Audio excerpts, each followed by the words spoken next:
नमस्कार, मैं Vijay Kumar Punia VKP time news में हूँ दिल्ली जंतर मंतर पर। यहाँ पे एक प्रोटेस्ट चल रहा है, विशाल धरना प्रदर्शन, पहले पुनर्वास फिर विस्थापन। सर, आप लोगों ने कल भी धरना दिया था और आज भी दिया। हाँ जी, पुनर्वास की हम मांग रहे हैं कि हमें पुनर्वास चाहिए।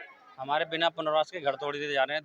1 साल के अंदर दिल्ली में कम से कम 1 लाख घरों को तोड़ दिया, लेकिन एक भी परिवार को अभी तक पुनर्वास नहीं दिया। तो इसी मांग को लेकर के हम यहाँ जंतर मंतर आए हैं कि दिल्ली के अंदर 1 लाख से ज़्यादा घरों को 1 लाख से ज़्यादा घरों को तोड़ दिया गया। एक आदमी का, एक परिवार का अभी तक पुनर्वास नहीं दिया गया। जी, सरकारें मकान तोड़ के ज़्यादातर गरीबों का ही तोड़ रही है। गरीब ही शिकार होता है। मकान गरीबों के तोड़े जाते हैं। ऐसा तो नहीं कि गरीबों को दिल्ली से हटाना चाहिए। बिल्कुल यही है पॉलिसी दिल्ली। मोदी सबने नारे लगाए कि हम गरीबी हटाएंगे, लेकिन ये तो गरीबी को ही हटा रहे हैं। तो वोट भी तो देते हो आप लोग, वोट पे बहुत बड़ा वोट बैंक है। वोट के टाइम पे तो बिल्कुल वो हो जाते हैं कि पैरों में आके गिर जाते हैं, भाई साहब, ताऊ जी, चाचा जी। लेकिन जहाँ से आप लोगों को हटा रहे हो वो जगह तो वोट बैंक है पूरा, जब जगह ही खत्म हो जाएगा तो वोट खत्म हो जाएगी उनकी। अब उनकी सरकार बन गई। अब इसमें क्या है कि यहाँ 2 सरकारें चल रही है, इस वजह से हमारी सुनवाई नहीं हो रही है।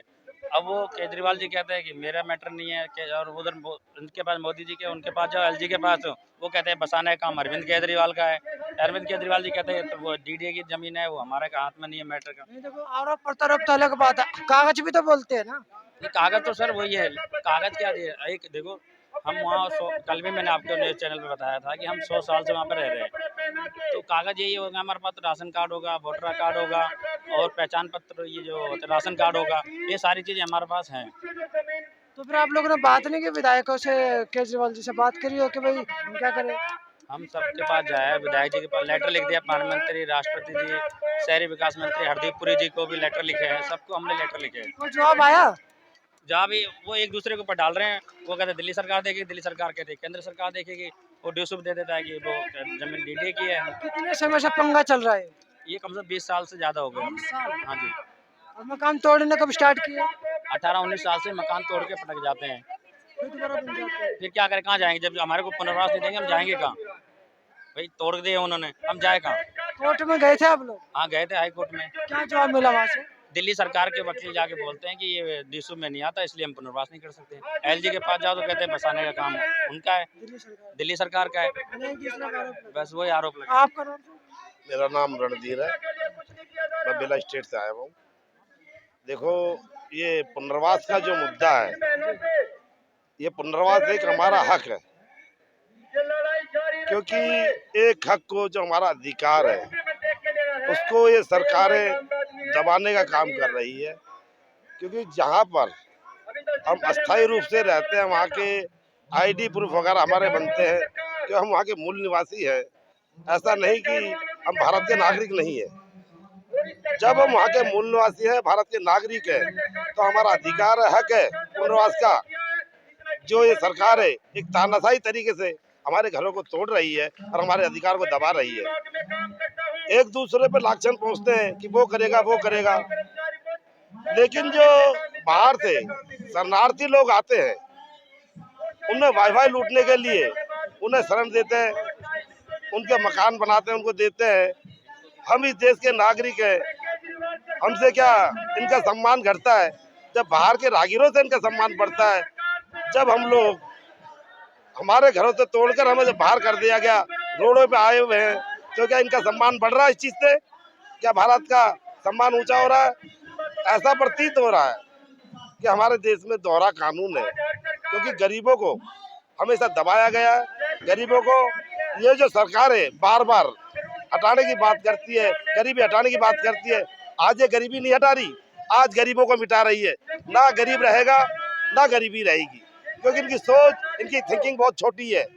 क्योंकि अगर इन्हें वाकई इस देश को मजबूत बनाना, गरीबी को हटाना है, शिक्षा की ओर देते, हम हमारा पुनर्वास करते, ताकि रोजगार की ओर ध्यान देते, हमारे बच्चे ऑटोमेटिकली शिक्षित होते, आगे बढ़ते, तो हमारी गरीबी ऑटोमेटिकली दूर हो जाती। ये पुनर्वास का जो मुद्दा, अहम मुद्दा बना, 100 साल से रहने के बावजूद भी आज ये हमें एक कहते हैं कि इनका डिस्ट्रिक्ट में रजिस्ट्रेशन नहीं हुआ।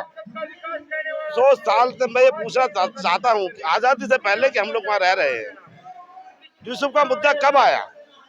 यूसुफ का मुद्दा कब आया? जो जो लोग हमसे वोट लेते थे, क्या उनकी जिम्मेदारी, क्या उनका दायित्व नहीं बनता कि हमें यूसुफ में रजिस्ट्रेशन करवाए? क्या खाली एक वोट लेने के लालच से ही हमारा यूज किया उन्होंने। अगर हमारा वो लोग डिशू में रजिस्ट्रेशन करवाते तो आज ये जो वो कोर्ट में बोलते हैं कि इनका डिशू में रजिस्ट्रेशन नहीं हुआ, क्योंकि गरीब तबके का लोग अशिक्षित है, उसे इस बारे में ज्ञान नहीं है। गरीब को हर प्रकार से प्रताड़ित किया जा रहा है, हर प्रकार से दबाया जा रहा है। आज ये है कि गरीब को अपने पुनर्वास के लिए रोडों पर उतर कर जगह जगह प्रदर्शन करने पड़ रहे हैं, धरने करने पड़ रहे हैं। तो आप ये देखिए, ये बड़ी शर्म की बात है कि इस देश में, भारत देश को जो दूसरे देश आज सम्मान के नजरिए से देखते हैं, तो गरीबों के साथ मैं दिल्ली के अंदर क्या हालात पैदा कर रहे हैं। मैं देख रहा हूँ यहाँ पे काफी सारे लोग आए, लड़कियां जो लेडीज है बोलते बोलते रोने लग जा रही है, सरकार से हाथ जोड़कर प्रार्थना कर रही है कि हमारा थोड़ा ध्यान रखो, बच्चों को पीने के लिए दूध नहीं मिल रहा। देखो, गरीब आदमी खाली गुहार लगा सकता है। गरीब आदमी सरकारों से एक उम्मीद आशा करता है कि शायद हमारी जो परेशानी का जो समय है, हमारे घरों को तोड़ दिया गया, क्योंकि ये वो लोग हैं अगर कहीं किराए पे जाएं तो किराया भी अफोर्ड नहीं कर सकते। 3 से ज्यादा आदमी नहीं रहने। एक बात सुनो, जब कहीं पे किराए पे जाते हैं 8,000 9,000 का किराए का रेंट का जो रूम लेते हैं, 10,000 रुपए समथिंग ये कमाते हैं, तो ये बताइए 10,000 में 8,000 10,000 किराया देंगे, ये अपने परिवार का चलाएंगे। तो इस प्रकार से इनके सामने एक तो परिवार को चलाने की समस्या सबसे बड़ी सामने आ गई है, क्योंकि जैसे पुनर्वास अगर इन्हें नहीं मिलता है तो ये भुखमरी की कगार पे आकर खड़े हो जाएंगे। पहले गरीब तो है ही, तो सरकार इन्हें मिटाने का, मारने का काम कर रही है। अच्छा, तो आपको क्या लगता है, दिल्ली सरकार हटा रही है या केंद्र सरकार हटा रही है? देखो, क्योंकि जितना गरीब तबका सब केजरीवाल का वोट बैंक है ना। देखो, केजरीवाल जी चाहे तो पुनर्वास कर सकते हैं, क्योंकि ये जो केंद्र सरकार है, मोदी सरकार, ये ज्यादातर यही सरकार हटाने का काम कर रही है। एक सौंदर्यकरण के बहाने से, अगर आपको सौंदर्यकरण दिल्ली का करना ही है तो पुनर्वास कीजिए, अच्छे मकान बना के दीजिए, ताकि गरीब भी सौंदर्यकरण में भागीदार निभाए। आप किस प्रकार का सौंदर्यकरण करना चाहते हो? गरीबों को मिटाकर? कितने सालों से आप लोग अंग्रेजों के समय से हम लोग वहाँ रहते हुए आ रहे हैं, 100 साल से पहले के हम लोग वहाँ रहते हुए आ रहे हैं। तो अब क्यों हटा रही है सरकार? यही चीज हमारे समझ में नहीं आ रही, बिना पुनर्वास के आज हमें सरकारें क्यों हटा रही है। एक तानाशाही तरीके से हमारे साथ जो किया जा रहा है वो शर्मसार करने वाली स्थिति है। जी, मेरा नाम रेखा है, मैं दिल्ली प्रदेश अध्यक्ष हूँ अन्नदाता किसान यूनियन से, एसकेएम से। मैं भी बेला स्टेट से ही आई हूँ और मैं भी उसी गरीब परिवार से हूँ जहाँ पे सरकार अपनी एक गुंडागर्दी दिखा रही है, क्योंकि 100 साल से पहले हम लोग वहाँ रह रहे हैं। हमारे जो पूर्वज आज़ादी से पहले से रह रहे थे, उस वक्त इन सरकारों को नजर नहीं आई ये जगह। उस टाइम पे सरकार थी ही नहीं, ना सरकार थी ना डीडीए थी। और आज हमारा देश का इतना बड़ा दुर्भाग्य हो गया है कि मतलब आज हमारी सरकार इतनी गरीब हो गई है कि हम जैसे लोगों को जो अंग्रेजों के जमाने से रह रहे थे, खेती कर रहे थे, घर बार थे, सब कुछ, उनकी जमीन छीन कर और उन्हें रोड पर लाने का काम कर रहे हैं, और ये खुद उन सबको अपने हथियाने में लगे हुए हैं। अच्छा, अभी आप लोग कहाँ पे रह रहे हो? मकान तो तोड़ दिया आप लोग, कब राग कर रहे हो? मकान तोड़ दिया, लेकिन हम उसी जगह रह रहे हैं और हम किसी भी उससे हटेंगे नहीं, क्योंकि हमें काफी बार धमकी दी गई है कि यहाँ से आप लोग चले जाओ वरना आप पे केस लगा दिए जाएंगे। कौन दे रहा है? जी, प्रशासन देता है, डीडीए वाले आते हैं साथ में, लेकिन हमने खुलेआम कहा है कि हमें बंद कीजिए, कोर्ट में लेके चलिए, जेल में डालिए, ये जगह हम नहीं छोड़ेंगे क्योंकि हमारा अधिकार है। कितने दिन हो गए वहाँ पे आप लोग को खुले में रहते? 1.5 महीना हो गया। हाँ जी। 1.5 महीने पहले तो जी शायद आप लोग 1.5 महीने पहले भी प्रोटेस्ट किया था जंतर मंतर पे। जी, हम जंतर मंतर पे कर रहे हैं। बाकी हमारा पिछले 13 महीने से बेला स्टेट में धरना भी चल रहा है, आज भी चल रहा है। तो चाहते क्या फिर आप सरकार? हम यही चाहते हैं, अगर सरकार को हमारी जमीन किसी योजना में लानी है तो उससे पहले हमें बसाने का काम करे। ये हमारी अरबों खरबों की जगह ले सकते हैं, लेकिन हम लोगों को रहने के लिए क्या उसी जगह में कहीं बसा नहीं सकते? लेने में तो ये नहीं देख रहे कि हमने कितनी बीघा जमीन ले ली, देने में आज इन्हें इतना संकोच है कि हम लोगों को रहने के लिए जगह नहीं दी जा रही है। एक तरफ तो ये पाकिस्तान के लोगों को लाके बसाते हैं दिखाने के लिए, और हिंदुस्तान के लोगों के साथ ये दोहरा व्यवहार क्यों? मैं देख रहा हूँ जो भी लेडीज भाषण दे रही है रोने लग रही है वहाँ पे, क्योंकि आप बीती है, क्योंकि इन लोगों पे बीती है, इन लोगों के साथ जो दुख हुआ इन्होंने सहा है, इसलिए रो रही है, वरना कोई नारी नहीं रोती। आज मोदी जी कहाँ गए जो कहते थे बेटी बचाओ बेटी पढ़ाओ, पक्के मकान, जहाँ झुग्गी वही मकान।